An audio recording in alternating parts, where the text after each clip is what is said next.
Happy Tuesday, you YouTube degenerates. Today we will be comparing Harry Potter to Scooby-Doo. And we will be asking, did Scooby-Doo do it first? Was the Harry Party largely copied from Scooby-Doo, whether consciously or unconsciously, by J.K. Rowling?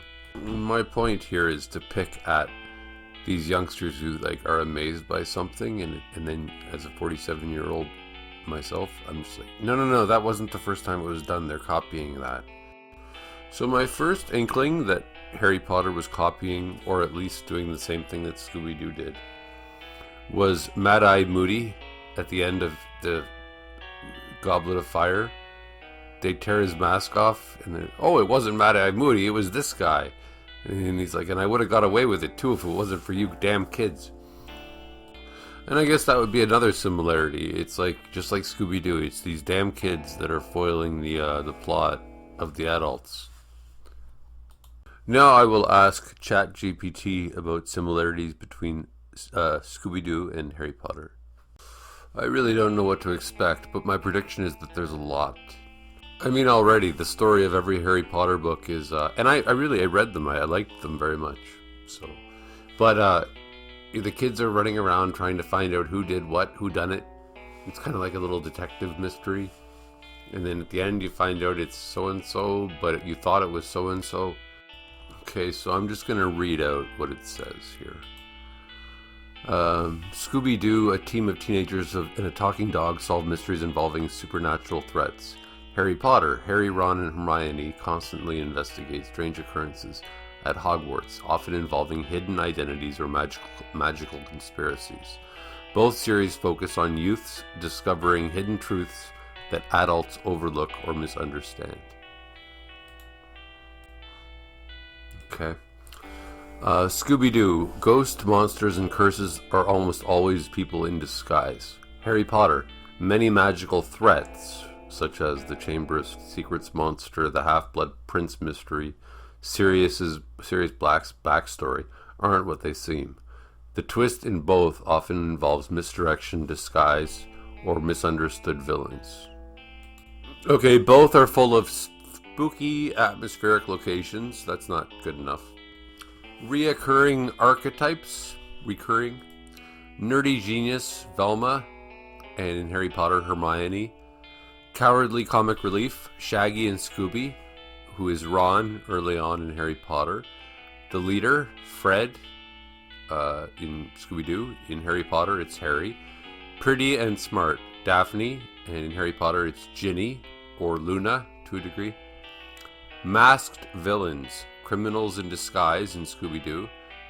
Death Eater in Harry Potter. Death Eater is Barty Crouch Jr. Okay, this is interesting. I would have got away with it if it weren't for you meddling kids. Classic Scooby-Doo villain. And then in Harry Potter, Lord Voldemort returned because a teenager got too curious. Basically every Hogwarts year. Whether it's stealing treasure, revenge, or jealousy, many villains in both worlds have surprisingly mundane motives. Okay, and ChatGPT agrees with me on this point. Disguises and identity reveals. In Scooby-Doo, pulling off the villain's mask is the signature ending of every episode. In Harry Potter, Polyjuice Potion, Animagi, whatever the hell that is, hidden identities, for example, Mad-Eye Moody and Goblet of Fire, are everywhere. Big reveals about who people really are drive both stories. I remember in the actual, the last one, the Hallowed, whatever, when Harry Potter disguised himself as, an ugly Harry Potter so that the Malfoys couldn't discover him. And then, what's her name? Hermione became Bellatrix. So yeah, lots of use of fake identities. Okay, and then in both Harry Potter and Scooby-Doo, it's always about friendship. Scooby-Doo is grounded in the gang's loyalty and teamwork, and then in Harry Potter, their bond is the emotional core of the series. Friendship beats fear. But I remember I watched actually The Goblet of Fire in the theaters, and I must have been in my 30s. and I felt really creepy because I'm surrounded by all these children. And I'm like, what the hell am I doing here? This is really embarrassing. But I read the books, so I really was excited about the Goblet of Fire.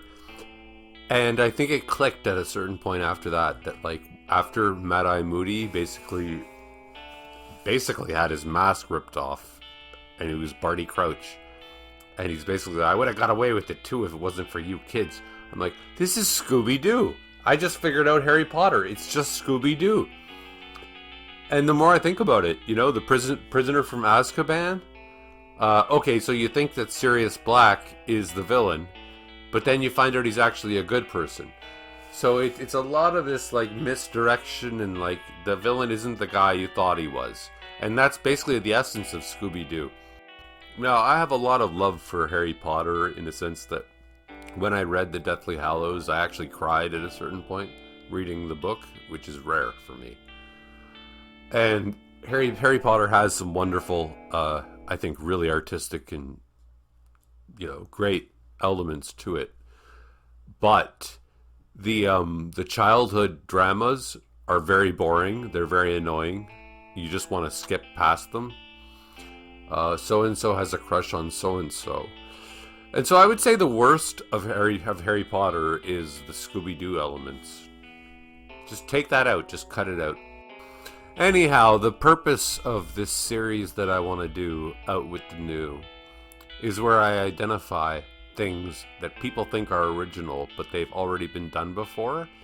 And these kids today, they see it and they think, wow, that was so cool. And I'm like, no, it wasn't cool. It was done, the first time it was done was this time.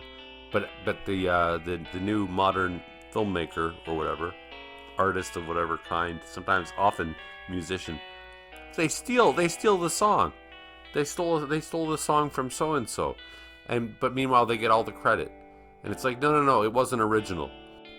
So my final verdict is I love Harry Potter, but it does borrow heavily on like Scooby-Doo, whether it knows it's doing so or not. So my human warning for you is always go to the source, as my philosopher friend says.